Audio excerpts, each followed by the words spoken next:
Hi, my name is Gavin Roy, and I have a YouTube channel called Small Advantages where I teach English to Brazilians. Well, I'm Jackie. My channel is Ask Jackie. On Instagram, it's Ask Jackie BR, but basically everyone knows me as Ask Jackie, and I teach English. My name is Tim. I have a channel called Tim Explica, which is Tim Explains. I talk about my life in Brazil and with Brazilians, and I also teach some English. My name is Sophia Blair. I'm on TikTok, Instagram, YouTube, Twitter formerly, and I'm a gringa that did an exchange in Brazil in high school, and I kept coming back, and now I'm not leaving because I'm officially living here. Hey guys, I am Taylor Obinga-Kropi. I teach English and I love talking about my love for Brazil. What's up, guys? I am Regan Zanes, and I have the profile The Gringo in Brazil. I want to show people what I'm seeing, what I'm living. I want to promote these places so other people can enjoy it the same way that I do. My name is Tion Sheik, and I'm known as Taco Chip on Instagram, Taco Ship on TikTok because somebody took my handle. And yeah, I'm a gringo who lives in Brazil. My name is Freddie, and my Instagram account is Parada Inglesa with a 1. And it is all about Brazil as seen through the eyes of an English guy trying to fit in. Oi, gente, beleza? Tudo bem? Eu sou a Katiusha Russa, meu nome é Katiusha e eu sou a russa. E falo sobre a curiosidades na Rússia, sobre a minha experiência e diferenças culturais entre Rússia e Brasil. And I'm Seth, better known in Brazil as Amigo Gringo. 10 years ago, I was the first foreigner, or gringo as we're known here, and that's not an insult, to start a YouTube channel for Brazilians. Now, there's an entire gringoverse full of Portuguese-speaking foreigners doing this, probably hundreds of us. So for this 10th anniversary, I decided to get some of my favorites together to hear about what their experiences have been like and to try to figure out why this weird, wonderful world came into existence. Now, before we get started, I want to say something I don't think I've ever said in English before. Like, comment, and subscribe. On a scale of 1 to 10, how much has becoming a gringo of note changed your life? Say 9. 9. Like 9 or 10. Yeah, maybe 10. It's like completely changed my life. Okay, I'm gonna go for a solid 9.5. 3? You're the outlier. Yeah. Explain. No one really recognizes me in the street. A 10, todo 10. Eu não quero dizer que minha vida mudou, questão financeira muita, mas tudo de paixão brasileira, de carinho das pessoas, isso é uma coisa maravilhosa. I would give it a 5. Oh, it's a 10 for sure. I mean, I literally wake up every single day extremely happy.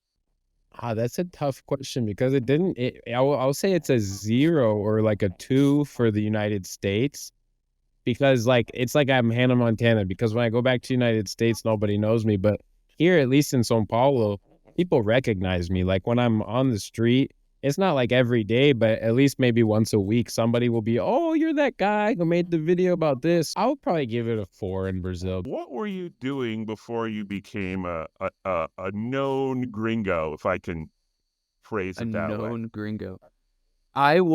Before becoming a known gringo, as you said, I was studying meteorology, and I got my PhD from Colorado State University.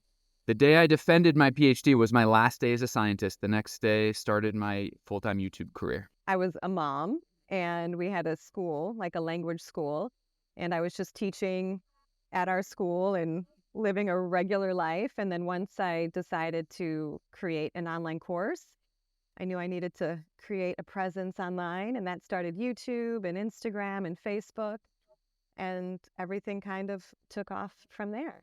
My background is in English teaching. I've always taught English at the collegiate level. I was teaching English first at Georgia State, and then the pandemic hit, and I was home like everyone else, and then I started making content then. I'm a programmer. I'm a data scientist, so I've been writing code since I was like 12 years old, working in companies doing that. So I don't monetize anything, so I don't make any money off of my content. It very much still is my personal account. Like Taco Chip, as much as I post that stuff, is because it's just stuff I like to post. I was working sales jobs in Manhattan, the worst kind of sales jobs, cold calling jobs. But also, I had been teaching a little English on the side. I had a lot of Brazilian students. And eventually people were like, oh, you should really record some of these videos because your tips are really useful. You have an interesting insight because you speak Portuguese. I learned Portuguese in New York. So before I started Parada Inglesa, I had been in Brazil for 7 years. I'm married to a Brazilian, and it was the height of the pandemic, so I had a lot of free time on my hands, and everyone told me to start a channel, so I did. So I came here in high school when I was 16, and I loved it. And that's when I met my boyfriend, fiance, now husband. And so I met him, and not just him, but like Brazil in general. I was like, oh my God, like I'm a big personality girl. I talk a lot, and I don't know, I never felt like I found my place. And I felt like in Brazil, it's like, oh, this isn't weird. Like I'm not like the annoying one. Like I fit in more. And That's so great. yeah. So when I came back home, I knew that I already wanted to come back and spend more time. And so I started working with my university, which was Ohio State, to do an exchange with Unicamp. I got there. This was in February of 2020. So things went downhill quickly. Went to the first 2 days of classes, and then everything went online. And for me, I just decided to start making videos. I was working in the corporate world, heavy into the corporate world. My first experience coming down to Brazil was with GE, American company, for a 7-month stint, short term. And that's when I fell in love with Brazil, started traveling and recognizing, wow, I think I've found an absolute hidden gem of a country that literally no one talks about and knows about and is extremely misportrayed in the media. And I wanted to stay there, but unfortunately, my visa was up. I had work things in the US. They brought me back. And I spent 3 years in corporate America, worked for Deloitte Consulting, only telling them, hey, I want to be moved to the Sao Paulo office. After 3 years there, I finally got the transfer to Sao Paulo. Eu vim para Brasil na pandemia, como eu disse, com meus amigos brasileiros e meu namorado brasileiro, que a gente se conheceu na Rússia. Agora entendi. Era época de pandemia, então eu estava meio que fechada em casa. Eu estava tentando descobrir o jeito de ganhar dinheiro. Comecei a virei professora, aprendi português melhor e comecei a fazer uns videozinhos dando dicas de russo. E meu português torto, né? E aí eu fiz um vídeo sobre curiosidades, coisas diferentes na Rússia e no Brasil. E ele simplesmente viralizou, deu 5, 6 milhões no Instagram. Wow. E eu entendi que as pessoas gostaram. Wasn't there one like video that really took off? Can you just tell that story Yes. briefly? I remember I was posting on Facebook and I was getting like 2 views. It was just not taking off at all. And there was a period of time I'm like, this is kind of embarrassing. I think I'm just going to take the page down. And then there was a day that I just decided, I'm like, oh, I'll just record a video about common pronunciation mistakes. And I like wrote down a list of the words and I recorded it. Just literally like my hair wasn't really done. There was like a towel thrown over the sofa in the back. Hello and welcome. Eu sou Jackie e eu não sou seu teacher.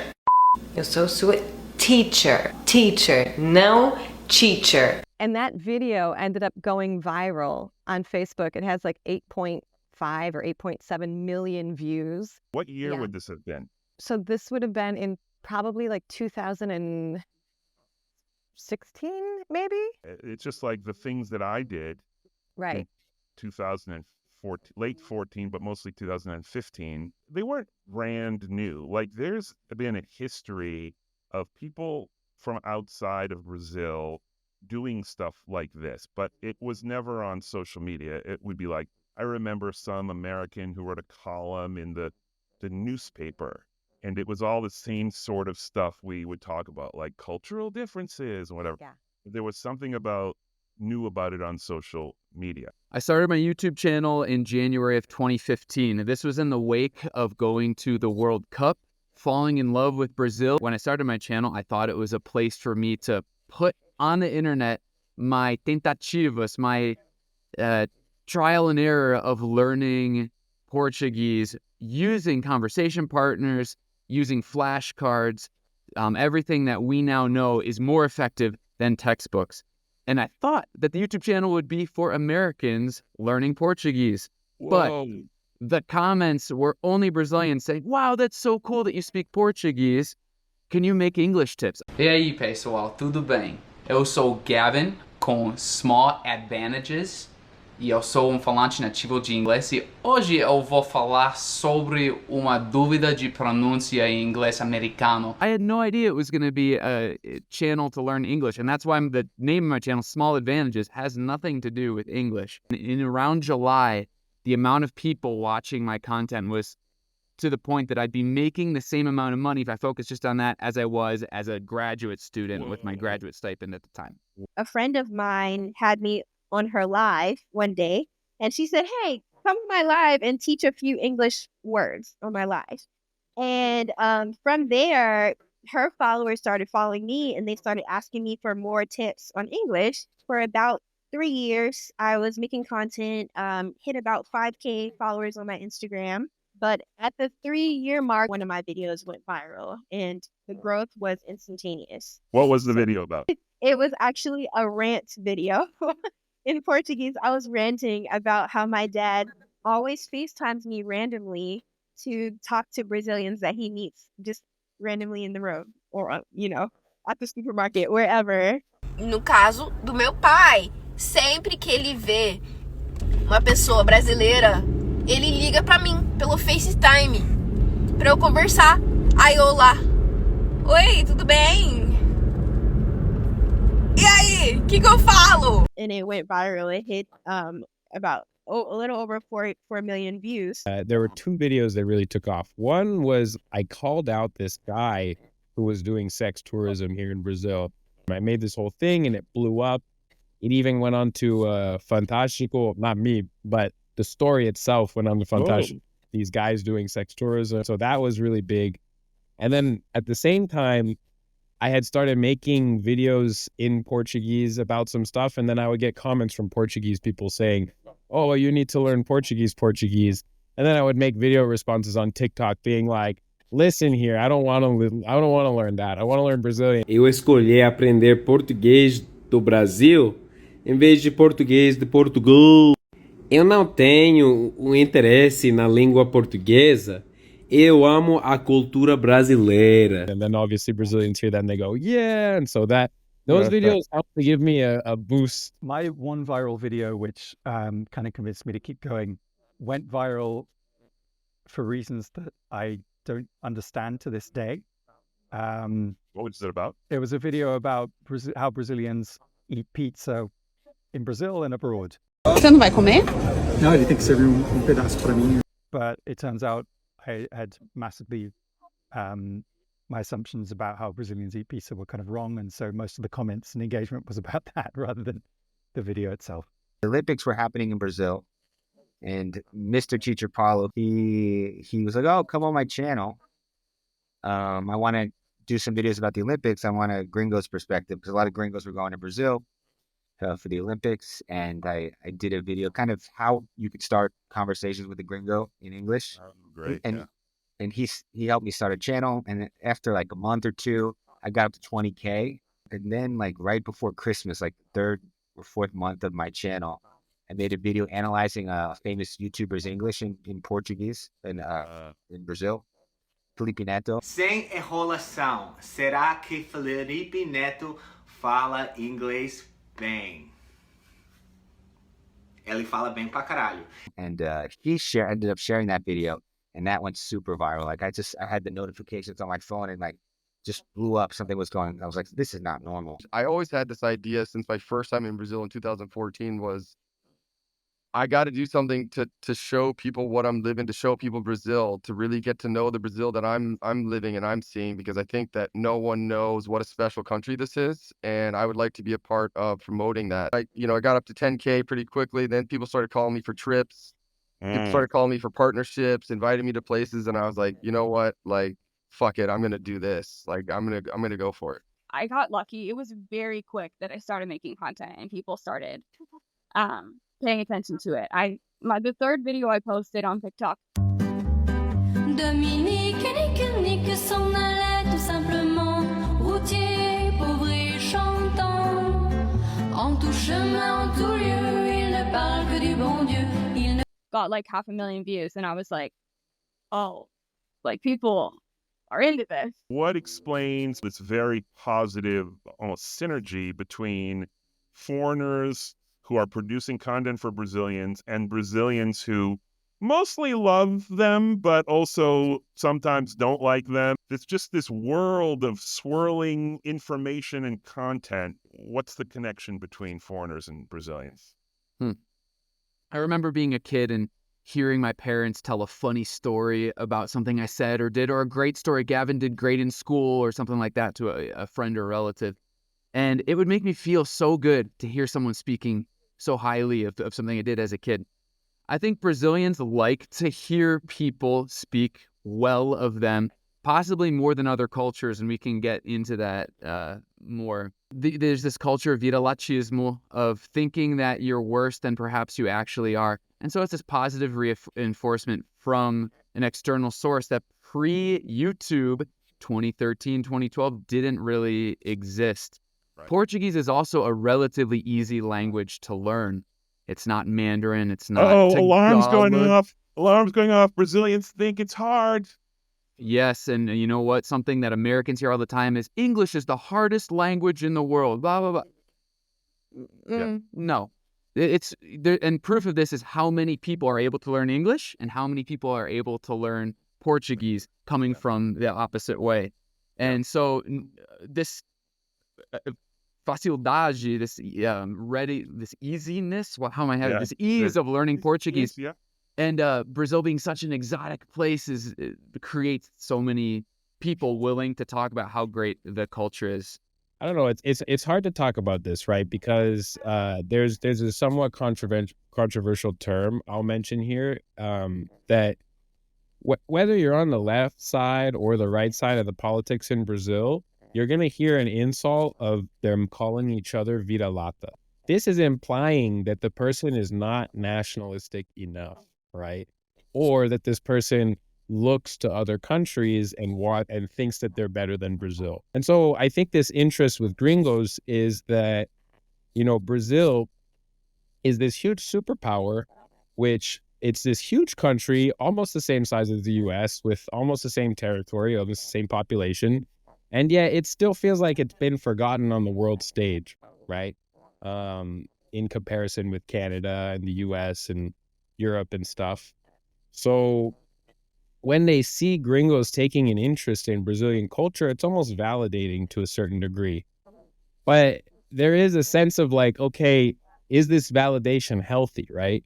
Should Brazilians be looking towards gringos for validation, right? And that's an interesting question that is best to be left to Brazilians to decide, right? Because it's not this for us to decide what they should or shouldn't be doing. But it still is an interesting question of where does the motivation come from to consume mass amounts of gringo stuff? We've seen like Americans like speaking Vietnamese in a YouTube channel in Vietnam, but there is something particularly rich about the Brazilian gringo sphere. Why do people even care about us? People absolutely need to learn English. A lot of people want to learn English regardless of what kind of work they do, if it's for their profession or just tourism, or they want to date somebody or travel or whatever. I think the American culture is very prevalent in Brazil because of TV and music and movies. I mean, in the US, we don't get exposed to too many other cultures, I guess I would say, unless we seek it out. But if we were, like, I think about, like, if I were a child growing up and let's say Portuguese was a language that would change my life, and if I knew it, it would open a lot of doors for me. And if we were just infiltrated with movies from Brazil and music from Brazil and all these different things, I would probably be, like, following a lot of Brazilian influencers, and it would be of tremendous interest to me. Yes. Brazilians want to live in the US. A lot of them like traveling to the US. I mean, I live in Orlando, and I think the population of my son's elementary school is 40% Brazilian. Like, there is a huge Brazil, which I think is fabulous.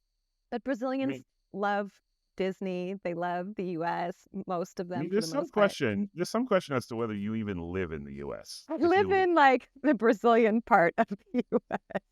I hear Portuguese more than I hear English For real. Like I go to Starbucks, I go to the grocery store, I go to the gym. It's like I always am hearing people speaking in Portuguese. That was such a good point about English and just American culture infiltrating.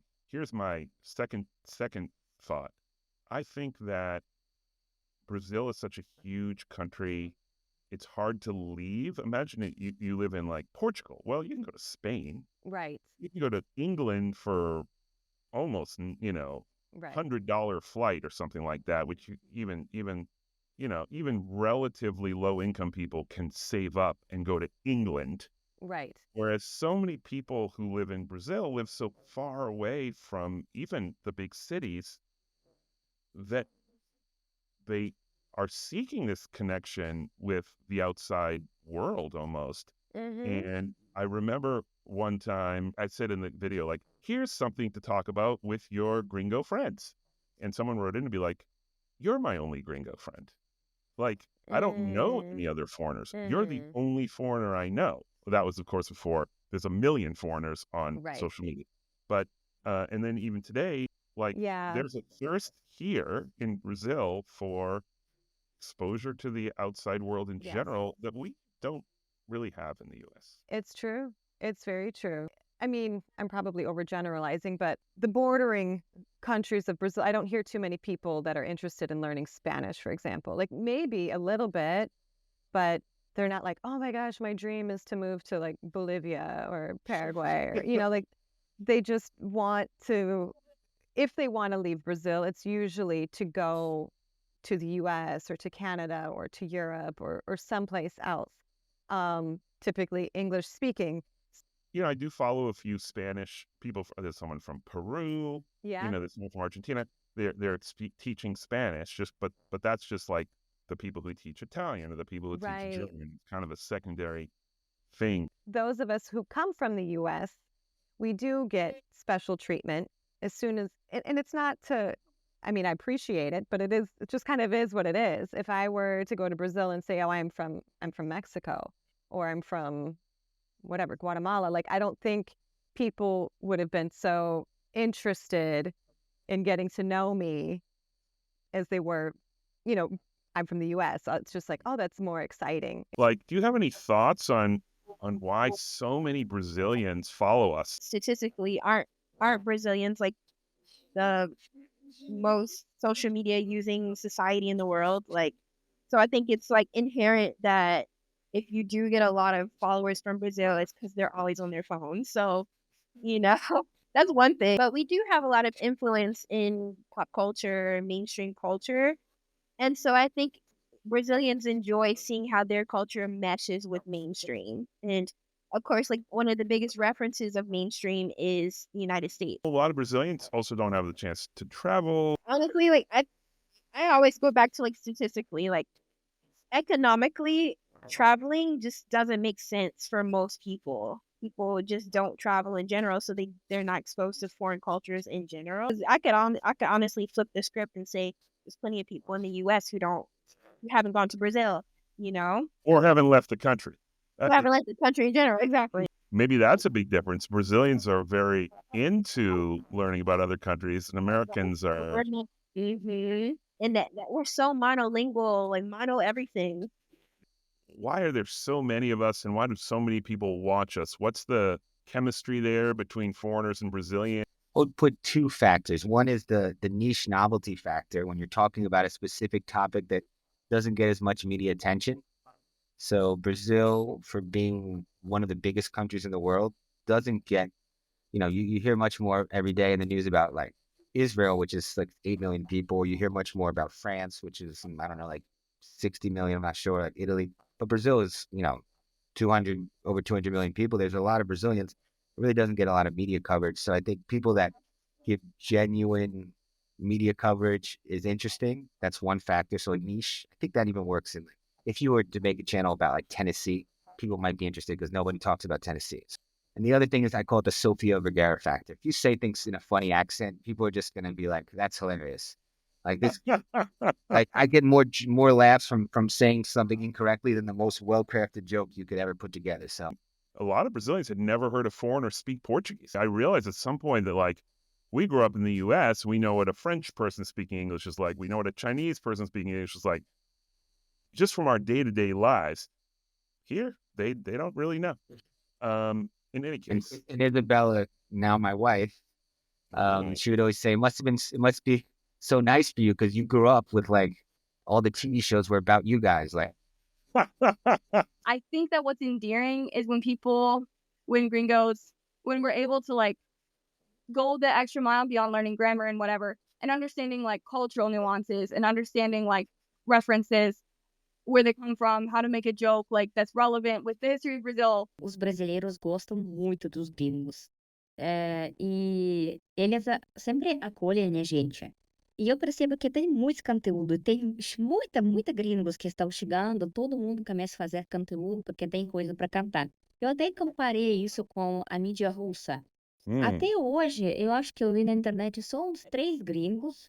Uma da Tailândia, outra da China e outra da Itália. Mais famosinhos assim, sabe? Agora aqui no Brasil, meu Deus do céu, tem muitos gringos fazendo vídeo e os brasileiros adoram. I know you have a channel also in Czech.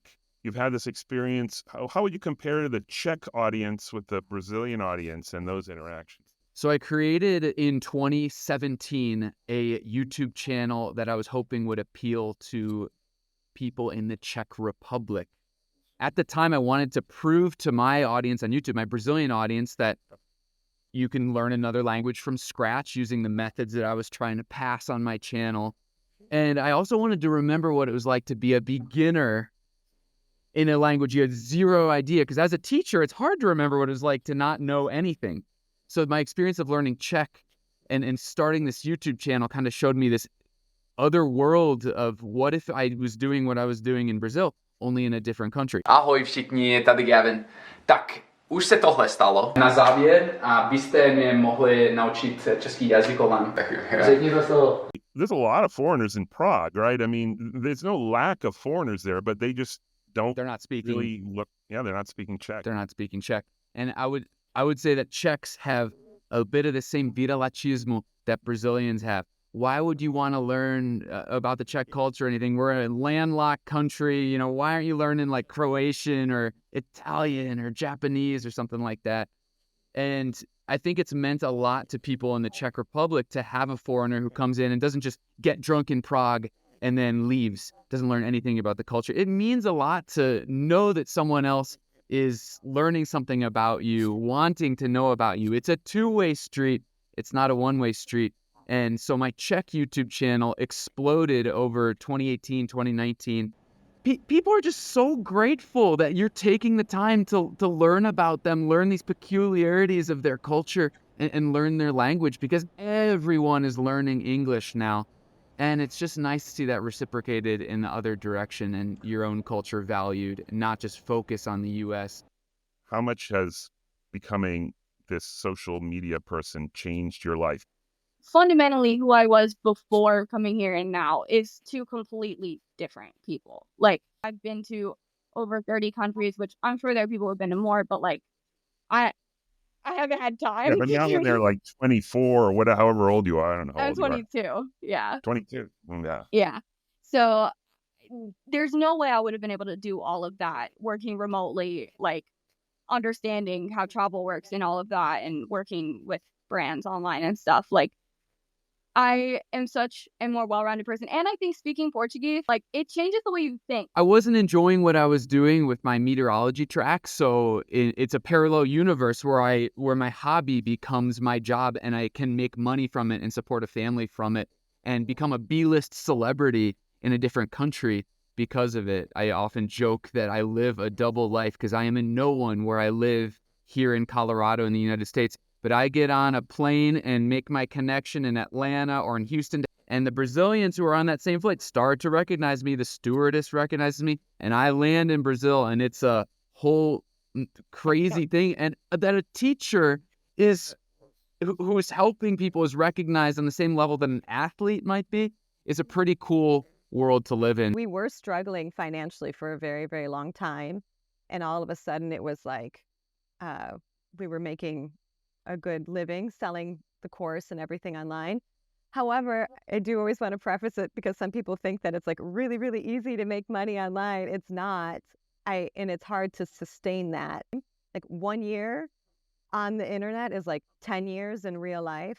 I started looking for, I don't know if I was looking for content or content found me, but I found you on Facebook and you were making videos about Brazil. You were actually, I think at that point you were teaching Brazilians how to interact in New York. That was that was the main idea of your channel at the time, I think. All these Brazilians were flooding into New York and buying iPhones and going to staying in nice hotels and needed to get a little education in how to act sort of like a New Yorker. Quando estiver pronto para pedir, chame o garçom. Ó, querido! Amigão! Campeão! Não, aqui é muito mais formal. Não pode gritar e o garçom não é seu amigão. What are the most common questions Brazilians ask you, either meeting you in person or leaving comments on social media?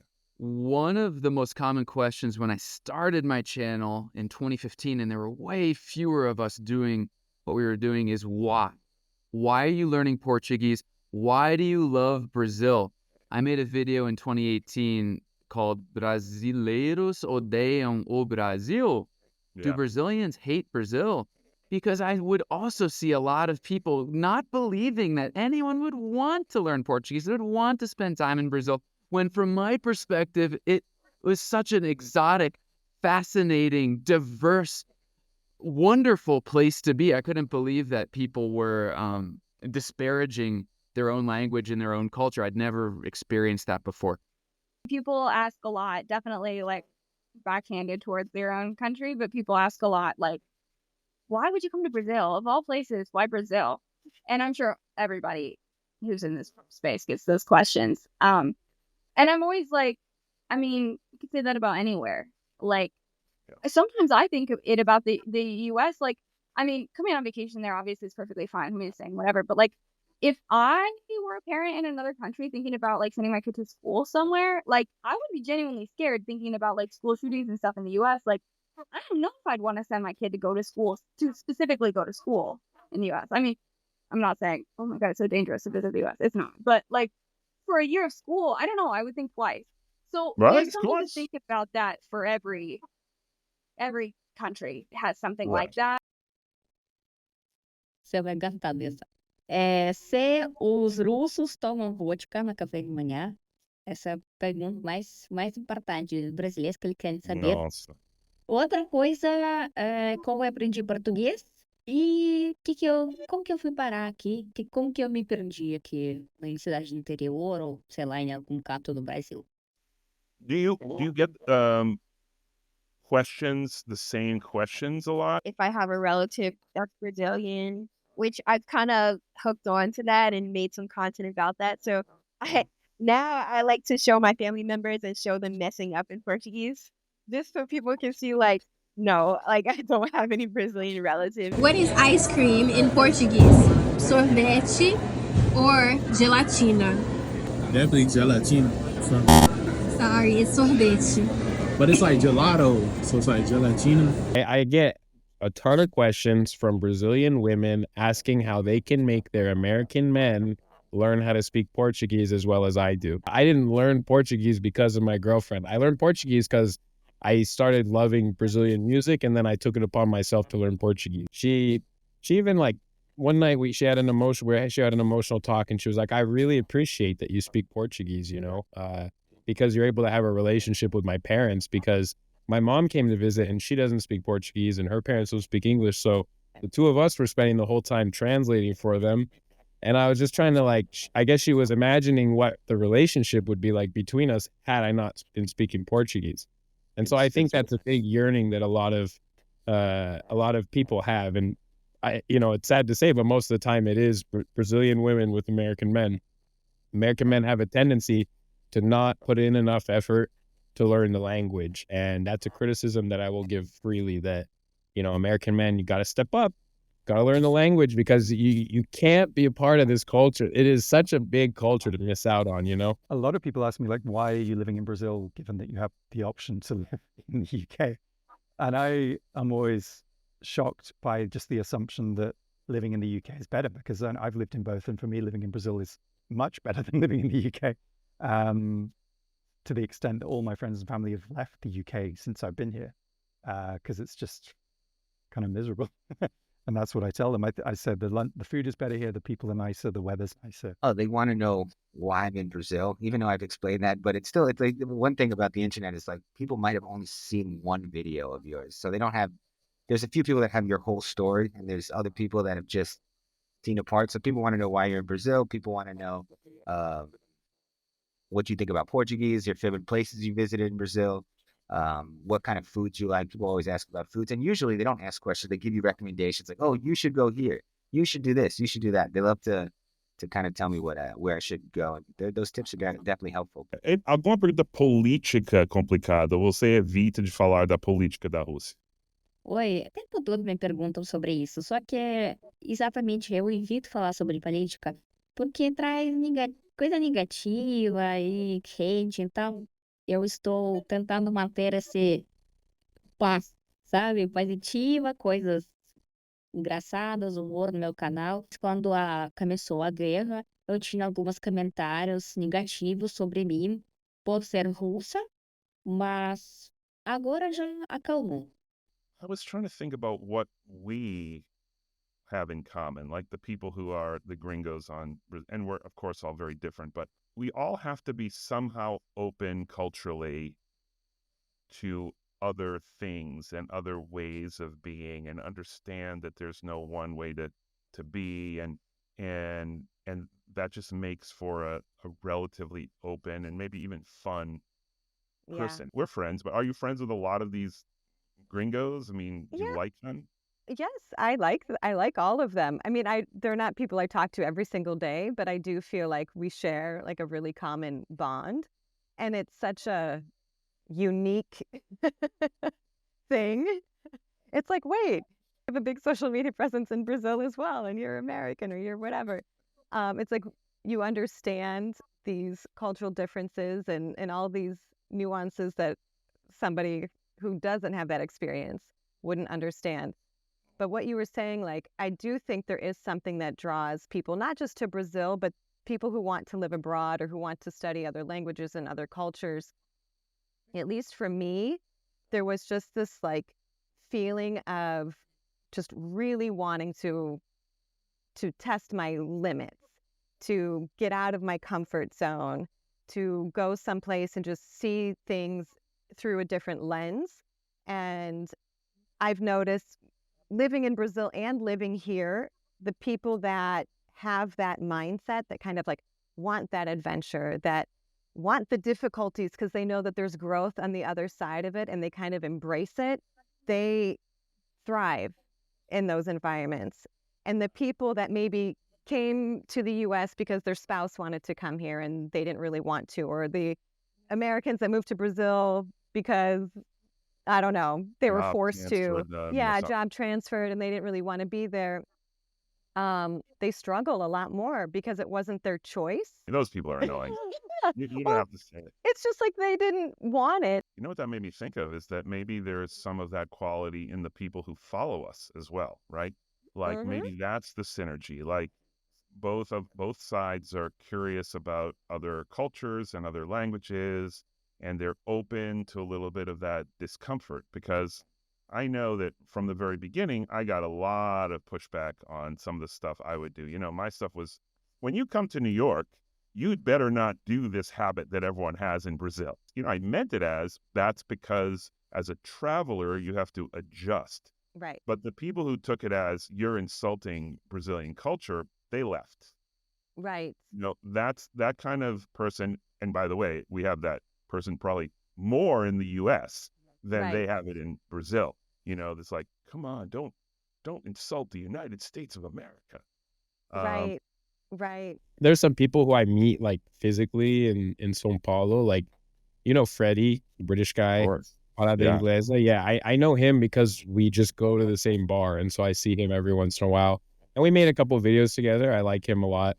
But then, you know, there's like some other gringos that I kind of got tired of their content. Maybe have hidden them or stopped looking at their content because I was just like, this is, you know, like I don't want to just follow you just because we're both gringos, you know, like if you're not making content that I can support or that I appreciate, then I'm not gonna follow it just for that reason. So I feel like I've kind of exited, at least I hope to think, I've exited the gringo sphere and I'm just a foreigner who lives in Brazil, because these days my content is more focused on linguistics and more specifically indigenous linguistics. There's some that I'm a lot more connected to, and there's some that I still have not had a chance to meet or talk with personally, because I mean, like I said, there's always a new one growing pretty fast.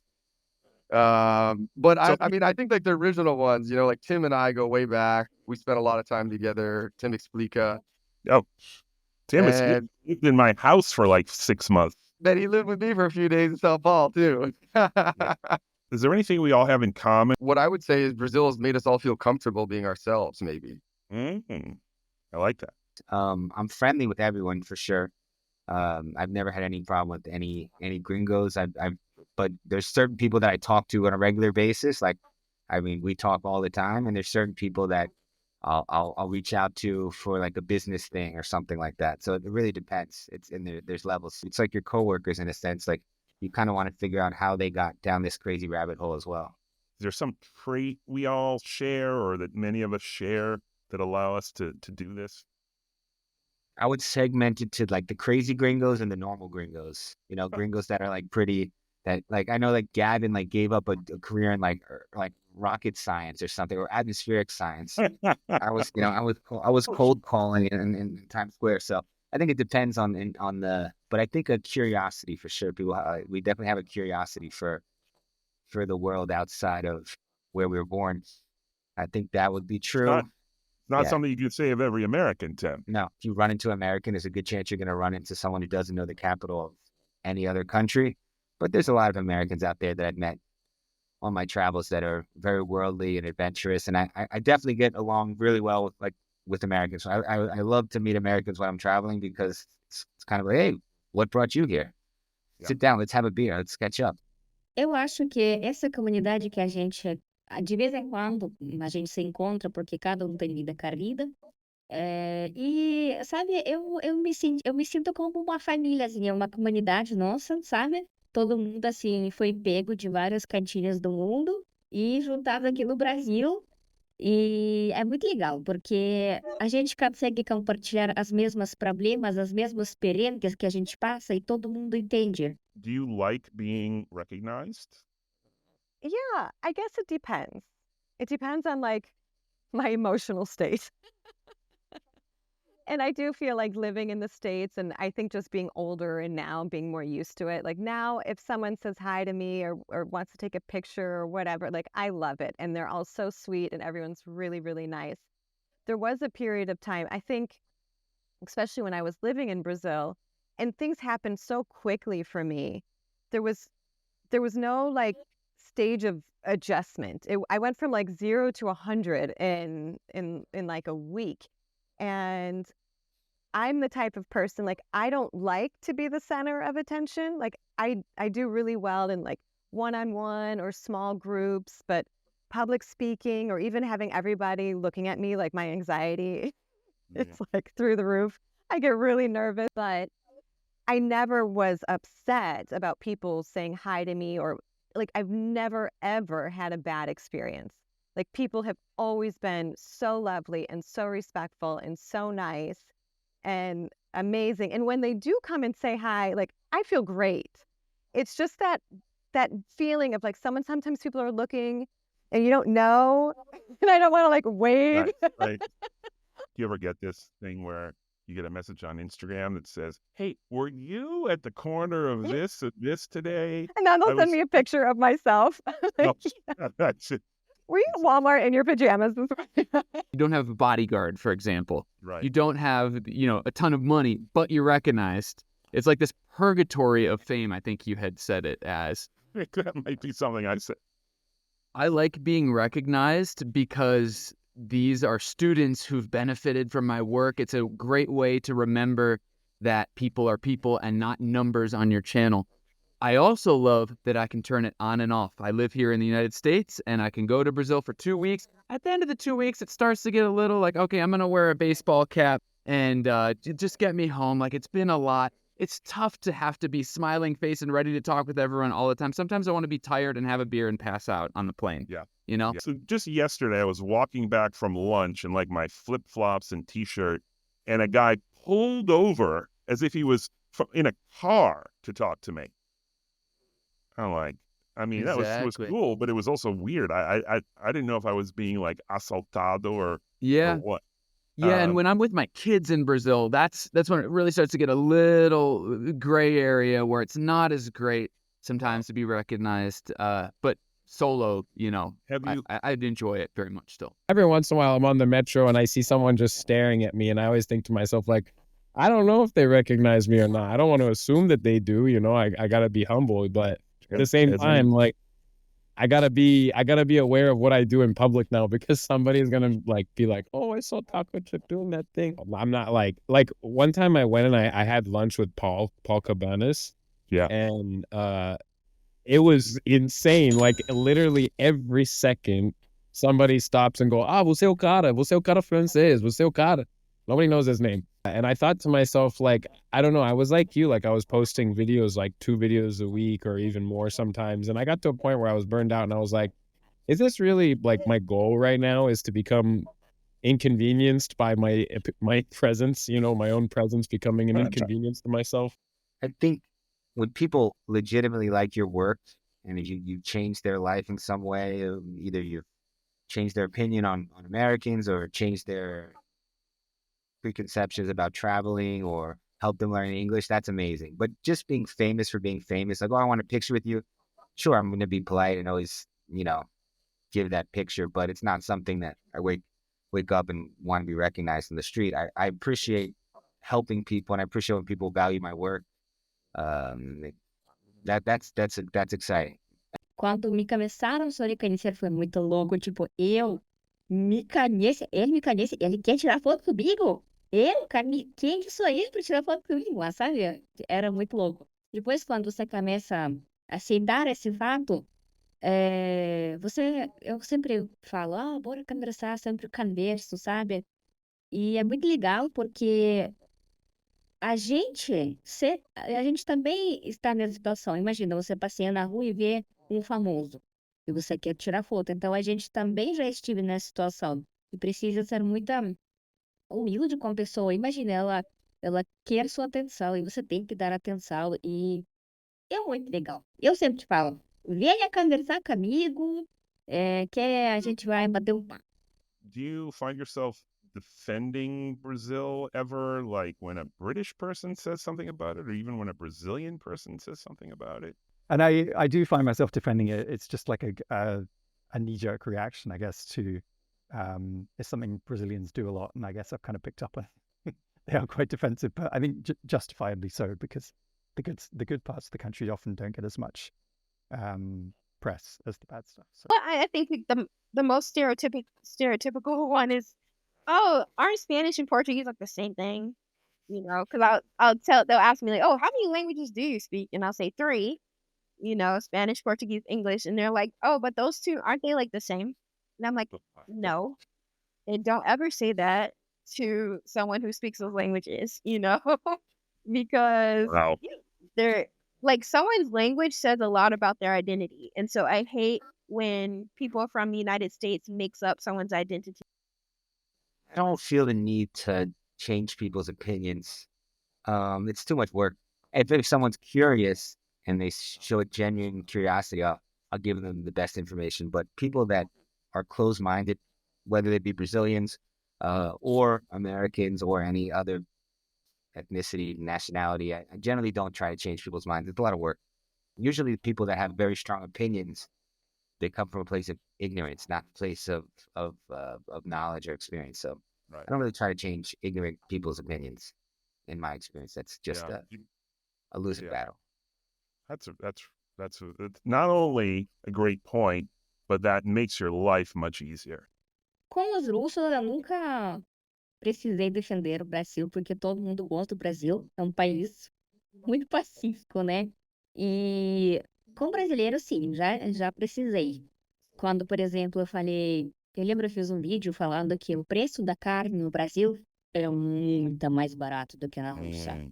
E a gente consegue comer com mais frequência. E tinha muita hate, muita críticas no meu, para mim, relacionadas a mim. Eu falo, gente, vocês ainda não foram para fora, então, se vocês estão falando assim do Brasil, porque tem muitas vantagens do Brasil. I never find myself defending Brazil to Americans because there's nothing to defend. No one has a negative impression that I've ever met of Brazil. Now, I'm not talking with economists or classical music, composers, things like that. Just my friends. Everyone has a pretty great opinion of Brazil. I find myself explaining a lot like, no, the Amazon isn't everywhere.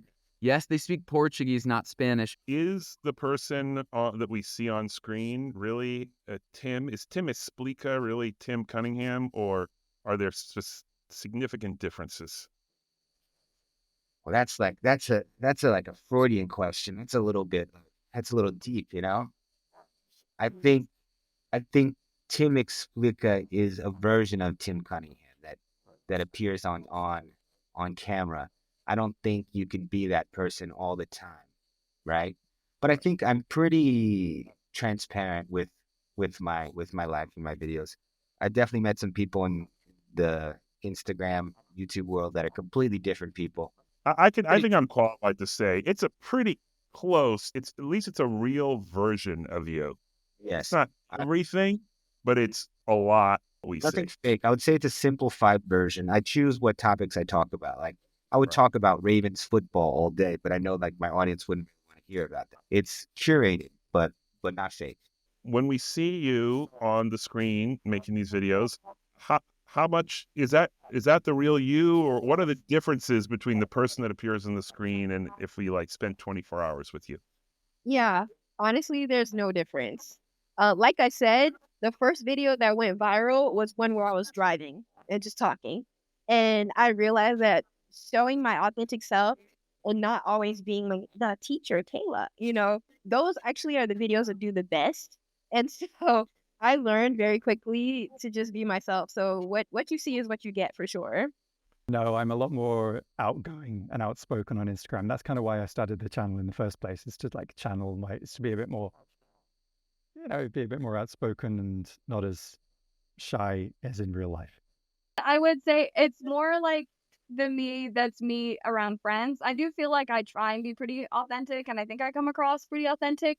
But there is a difficulty when all my content is in Portuguese. I don't know. I always think of that clip from Modern Family where she's like, "You don't even know how smart and how funny I am in Spanish." And I feel like that sometimes. Like I do speak Portuguese well, and I do communicate well, and all of that is great. But sometimes I'm like, oh my God, like I have such a funny, well-timed joke in English and it just doesn't work in Portuguese. What about your family or close friends? Like, what do they think of your fame? Fame might not be the right word, but your notoriety anyway. Do they understand what's going on? Are they curious about it? I think because my background was so different, I get those people that worked at Deloitte Consulting or GE and they're like, what is this life? Like, what is he doing there? They definitely don't understand anything that's going on. And they're still behind a computer, working 10, 12 hours a day in an Excel spreadsheet, stressed as hell, looking terrible because of the stress already. And I'm on a beach enjoying life. So I think it is like a little bit confusing for the people that were part of my social circles because it was quite the contrast to the life that I'm living now. My family and friends, they love it. I mean, at first they were all like, "Gringo, what's that? Like, what are you doing? Like, some of these videos are a little bit weird. Like, you're trying to speak Portuguese. You sound awful." You know how Americans are. Like, they poke a little fun at you. They doubt you. They don't really understand what's going on. Now that, things are going well, things are thriving. I've been traveling, meeting a lot of people, doing some amazing things. I get people all the time like, "Shit, Riga, you did it right, man. You did it right." I mean, they're thrilled. Honestly, they already want me to do like a world tour or at least a Brazil tour at this point. And I'm like, I'm not a celebrity, but okay. We are talking about maybe flying to a few cities in Brazil and You doing gotta like do it. classes. That would be fun. Meus amigos, eles assim, eles me apoiam sempre. Eles falam, assisti seu vídeo. Entendi nada, mas gostei, entendeu? Porque foi em português. Agora, minha família, eu acho que eu fui cantando isso aos poucos para eles. Porque meus pais são muito supersticiosos, sabe? Não é para expor sua vida, não é para cantar muita coisa sobre você. Então, quando eles começaram a ver, eles têm também o canal no YouTube, eles conseguem ver os vídeos. Eles, eles só, eu acho que aceitaram o fato por causa dos comentários bons dos brasileiros. Minha avó sempre assiste o vídeo e fala: Meu Deus, você viu o que eles escreveram sobre você lá? Tipo, ela fica encantada, sabe? At the beginning, when I became a full-time YouTuber, I got a lot of questions from close friends. You spent the last 10 years getting your Bachelor of Science, your Master's, and your PhD in meteorology, and you're not going to use it at all. Now that I've been able to show that I am able to make a life of this, support my family, buy a nice house, travel, and live a great life off of this. So it's been nothing but positive recently. And who knows? I don't know if I'm going to be doing this even 2-3 years from now. I'm looking forward to seeing what the next chapter of my life is, and it may not involve language, although Portuguese and Brazil always hold a special place in my heart. Maybe Boise State has an opening for a meteorology professor. Oh, no, I'm going on to the next thing, Seth. Music performance or bartending or who even knows? I started making videos when I was in Campinas in our little apartment where I was supposed to be going to college.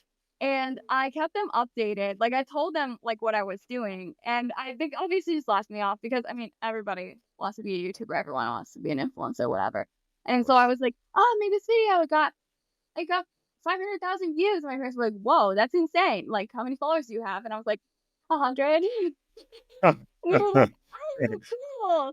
And I kept posting and I kept updating them. And I'd, like, call them every week. And I'd be like, I have 10,000 followers now. And they were like, whoa.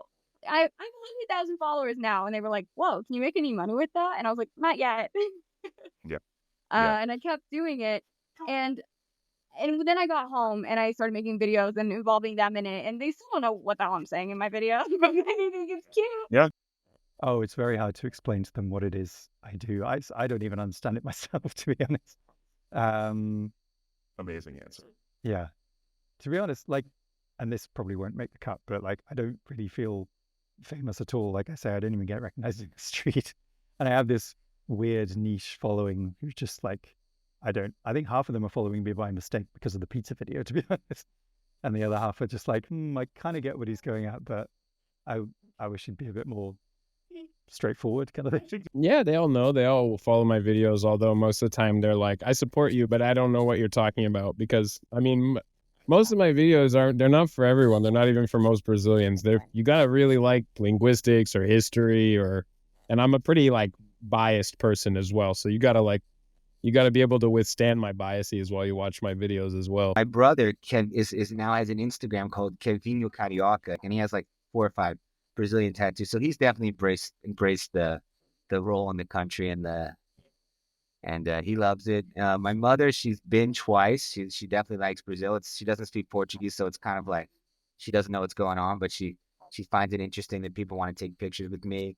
My sister's been. Now I just got to get my dad to go. My dad's my accountant, so he knows all the good months and the bad months. So, wow, that's pretty good. As someone who works on the internet, it's kind of like a sales job where you're up and down. But I've been able to support myself for the last 7 years. Much better than when I was working in sales jobs in Manhattan. What definitely in the world? What would you be doing if you had not done this? I mean, where might you be? It's a good question, Seth. It's good. That's a longer video that we have time for.